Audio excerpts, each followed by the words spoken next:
สิโหลดเนาะเอา1คนเนาะเอาหมวกเฮียเอา2คนเนาะ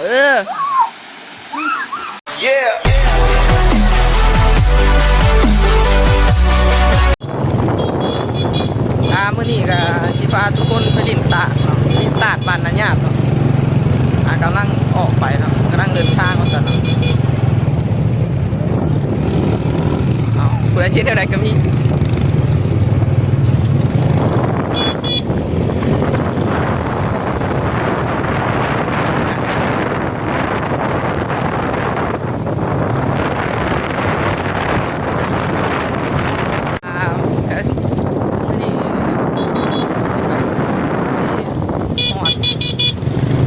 บีบแกยังไรกระโดด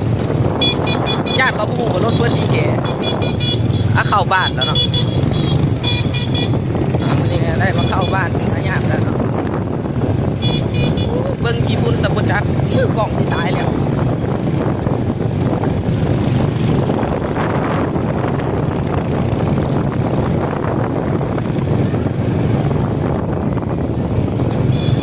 เบิ้งขี้ฝุ่นก็ไปหาทางเข้าตาดแล้วเนาะขี้ฝุ่นพี่น้อง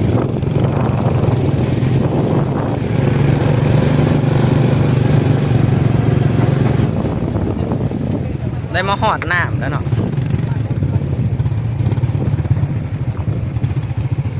ตายโอ้น้ำคือเลิกแค่ว่าที่จึงได้สิไปได้ทุกคนน้ำคือว่าเลิกแค่ว่าสิไปได้อยู่ว่านี่ที่จึงได้สิไปได้นี่ตายแล้วน้ำบักเลิกพุ่นเพื่อนนั่นไปพุ่นแล้วเอ้าหมอนี่มันล่างรถนี่เสยไปแม่มึงไปบ่ตาย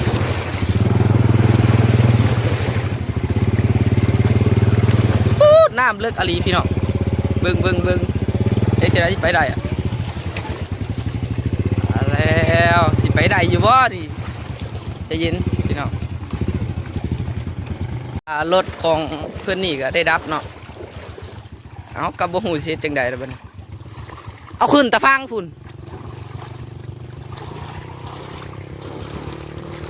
ให้น้ำมันออกคันบ่ละบ่ได้เลยเพื่อนนั่นก็สนุกอยู่พุ่นเสย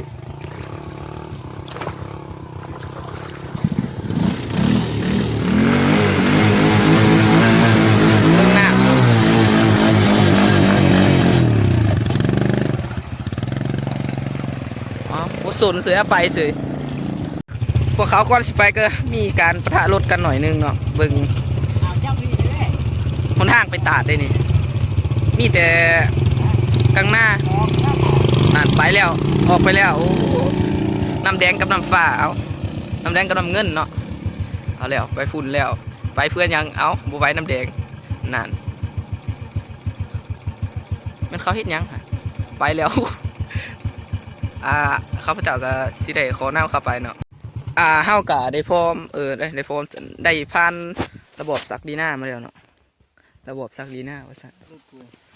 ก็สิฟ้ากันไปตาดเลยเนาะไปลินยังอยู่นี่หนาวเด้พันได้อาบน้ำอยู่ตาดซั่นย่างเข้าไปเลยสนเจอเนาะเอาไปครับไหมน้ำแดงอันนี้โบแมนบอลเฮาซิมาลิน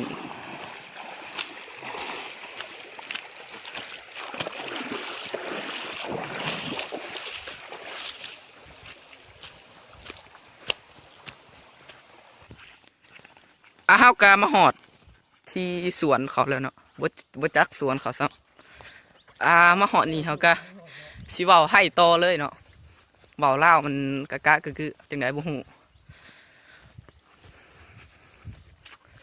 ป้าพุ่นมากล้วยพุ่นเครือบักใหญ่มักปีเครือบักใหญ่ลากมักม่วงเขาเสย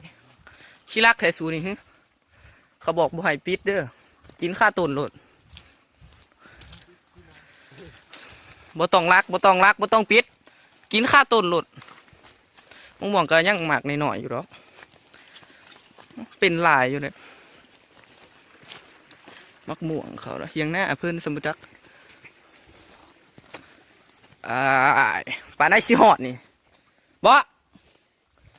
เอื่นกับบุปผาสะขี้คุยตายท่านผู้ส้มกามอสิฮอดแล้วได้เนาะกะอดใจล่อหน่อยนึงเนาะทางแสนจะลำบากมาลินตาเดี๋ยวเอารถมาถิ่มรถจนสิเปแล้วคันมาฮอด3 เทื่อนี่แล้วเข้าห่านในรถ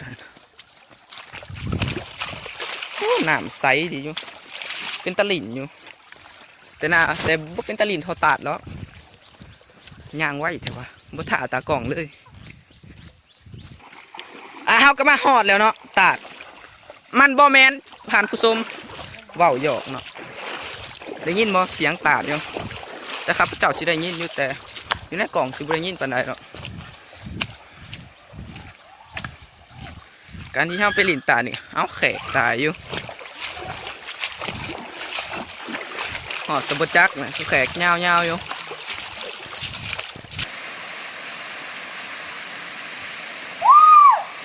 ก็ได้หอดแล้วเนาะตาว้าวหนาวทันตัวหนาวขนาดนั้น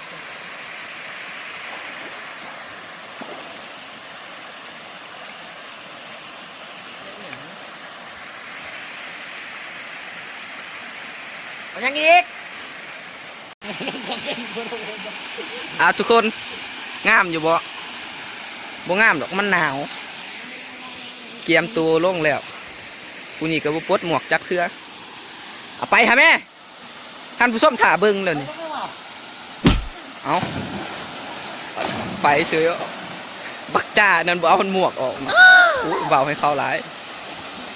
อยากไปรีดของเขาเยอะแต่ข้าจับกอกท่านผู้ชมเห็นยังอยู่หันเอาแซงกันขึ้นอยู่หันล่ะมันได้สิขึ้นไหนแล้วนี่เฮ้ยเย็นบ่เอาบ่ตอบจ้ะอ่างรอเสยเนาะเอ้ยลิ้นตาอยากไปลิ้นดิปันได้เขาจะว่าเปลี่ยนตากล่องนี่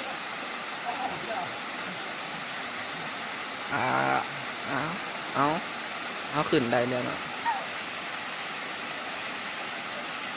สิทายบ่หูนี่สิทายให้มิดจิตเอาไปรีดญี่ปุ่นสับ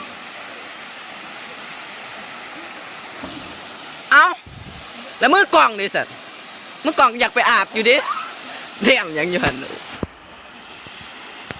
เอากล่องมัว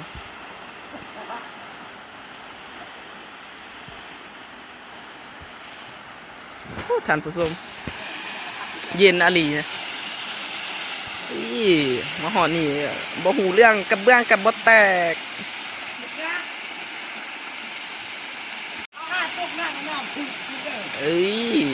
ทายแล้วนะสีโล่งนะโล่งนะเอาแล้วคนชิโร่เนาะเอ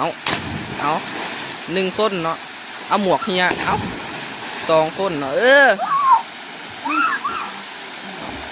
หมวกคนเฮียผิดเหรอ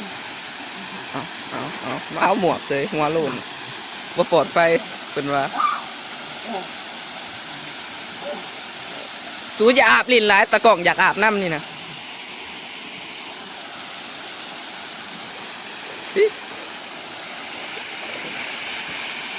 ก่อนชีเมื่อบานเนาะเขาก็ชีผ้ากันดูดเลยฮะเอาเห็นอย่างเลยฮะ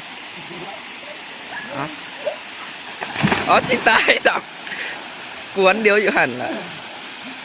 ก็สีฟ้าเมื่อเนาะท่านผู้ใดอยากมากกันมาได้เลยลิ้นตายหันซวยด้วยอย่างมึงขานยางเมื่อเลยอีดูรถเนาะมันลิ้นตาแต่ว่ารถมันฉิมนะก็กลับมาหอดรถแล้วเนาะกับบุหูสีคักหรือบุคักกับบุหูได้ตากล่องบ่ได้อาบน้ำบ่หนาวได้ตากล่องเลยเบิ่งสภาพแต่ละบักกลับเข้ามาสู้ระบบศักดินาอีกครั้งว่าซั่นเนาะโอ้ลืมเบาไทย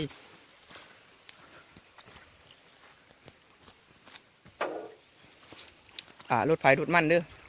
เมื่อบัดนี้มาหอดจุดที่รถล่มละลายเนาะเบื้องน้ำดูน้ำจนเฟี้ยงแอวน้ำจนท่วมหัวเอารถจักรมาไว้นะ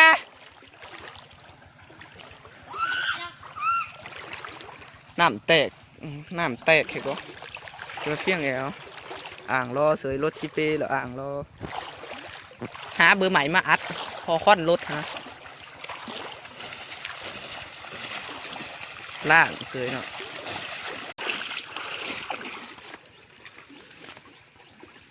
อัดเอาหลายเลยห่อนเนี่ยชื่อยิน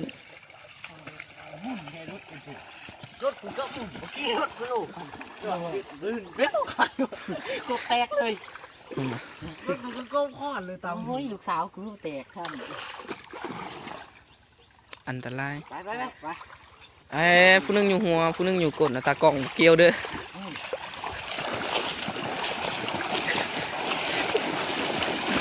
ไว้แน่น้ำสิเข้าทอกค้อนรถนะโอ้ตายได้จูงขามเนาะรถคันนี้บ่ผ่านเนาะไปเต้าถิ่มแล้วรถเจ้าหัน